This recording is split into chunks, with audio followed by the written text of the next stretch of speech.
যে সমস্ত ভাইয়েরা লক্ষ লক্ষ টাকা খরচ করে হজ করতে গেল, যাদের হজ কবুল হয়েছে, এমন কিছু আলামত আছে যেই আলামতগুলো দিয়ে বোঝা যায় কার হজটা আল্লাহ তাআলা কবুল করেছেন। লম্বা 40 দিন সময় আপনি কাটালেন, 30 দিন সময় আপনি ব্যয় করলেন আল্লাহর ঘরে, মদিনাতুল মুনাওয়ারায় আপনি গেলেন, মোবারক সময়গুলো পেলেন। কার হজ আল্লাহর কাছে কবুল হয়েছে বোঝার আলামত কি? বোঝার আলামত হচ্ছে 1 নাম্বার মুদাওয়ামা। যেই কাজ আপনি হজের মধ্যে যাওয়ার পরে আল্লাহর ঘরে আসতে আপনার খুব ভালো লাগতো, দৌড়িয়ে দৌড়িয়ে আপনি নামাজ পড়তে আসতেন, জামাতের সাথে আপনি নামাজ আদায় করতেন, আপনার মন কাবার সাথে লেগেছিল, এই যে ভালোবাসার জায়গাটা তৈরি হয়েছে, দেশে আসার পরেও আপনি জামাতের সাথে নামাজ পড়েন, ইবাদত বন্দেগী করেন, আপনার আখলাকের ভিতরে যে পরিবর্তন কাবায় যাওয়ার পরে হয়েছে, এই পরিবর্তন দেশে আসার পরেও ঠিক আছে।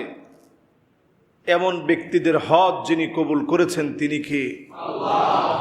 হাদিসের মধ্যে আসছে, মান হাজ্জা ফালাম ইয়ারফুস ওয়ালাম ইয়াফসুক রাজাআ কায়াউমিন ওয়ালাদাতহু উম্মুহু।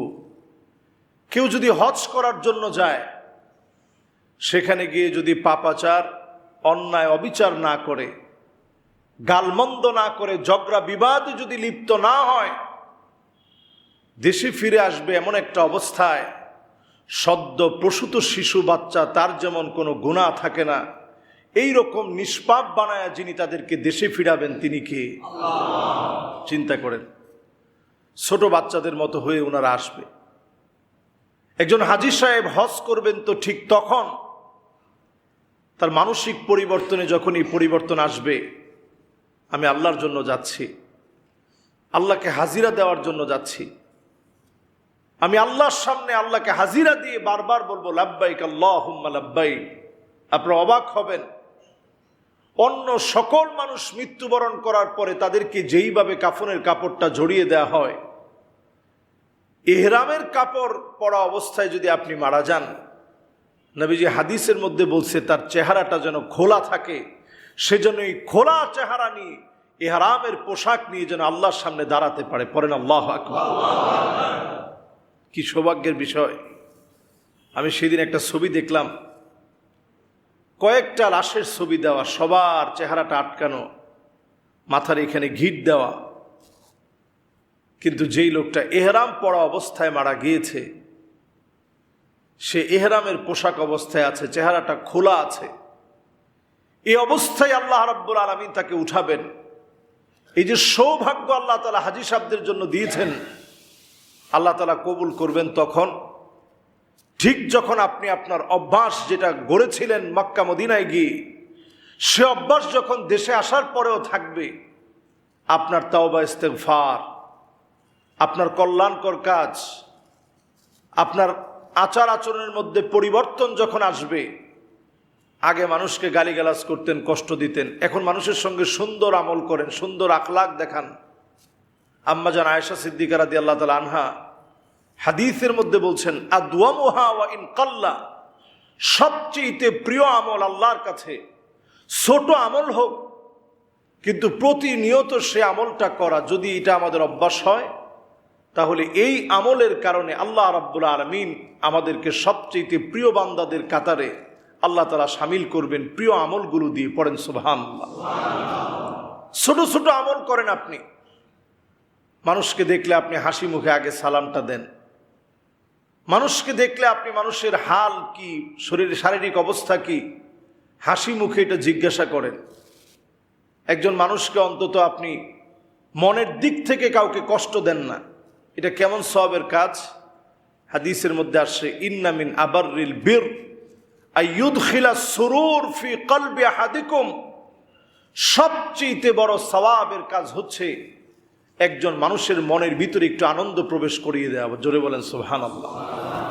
এটা রিক্সাওয়ালা, রিক্সার মধ্যে আপনি চললেন, নির্দিষ্ট জায়গায় আসলেন, তার সাথে যেই টাকা আপনার কন্ট্রাক্ট ছিল, পুরা টাকাটা দেওয়ার পর পারলে যদি আপনার সাধ্যে কোলায় আপনি 5টা টাকা বাড়িয়ে দিয়ে বললেন যে ভাই নামাজটা পড়বা, ওই লোকটা যাওয়ার সময় চিন্তা করবে নামাজ পড়বা। এই নসিহত তো তিনি এমনি বলতে পারতেন, 5 টাকা বাড়িয়ে দিয়ে তিনি যে বললেন ভাই নামাজটা পড়বা, আসলে তো নামাজ পড়া উচিত, নামাজ পড়া দরকার।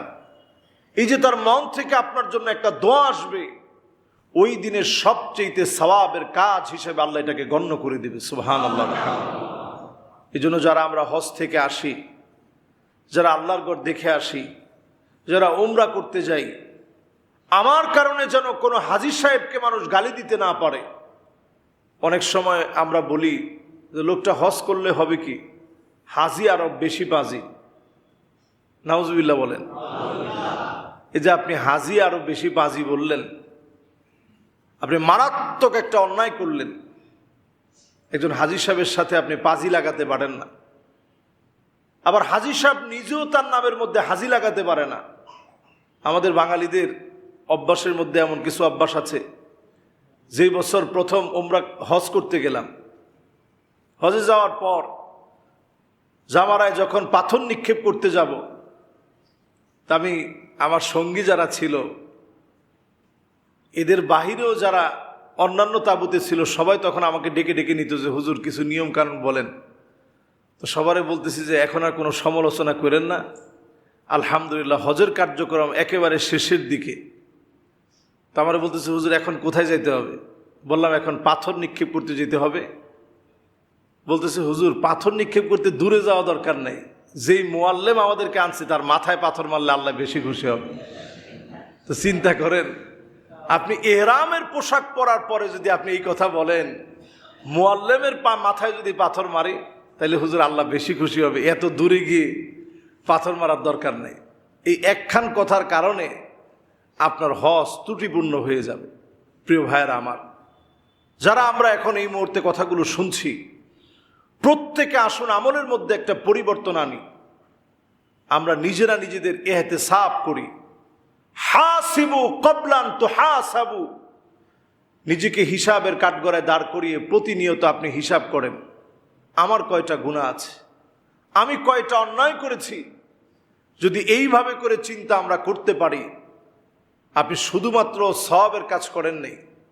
নবীজি বলছেন ইদা সাররাতকা হাসানাতুক ওয়া সাআতকা সাইয়্যাতুক ফাআনতা মুমিন। ভালো কাজগুলা যদি তোমাকে আনন্দ দেয়, খারাপ কাজ যদি তোমাকে কষ্ট দেয়, ফাআনতা মুমিন, তুমি জেনে রাখো তুমি মুমিন। প্রতিনিয়ত আপনি হিসাব করেন কয়টা ভালো কাজ আপনি করতে পারছেন, কয়টা গুনার কাজ আজকে আপনার দ্বারা সংগঠিত হয়েছে। এই হিসাব প্রতিনিয়ত আপনি করেন। এইভাবে যদি অন্তত হিসাব করে যদি আমরা ঘুমাতে পারি, ওই দিনের ঘুম যদি শেষ ঘুম হয়ে যায়, হতে পারে যিনি আমাকে আপনাকে মাফ করে দিবেন তিনি কে?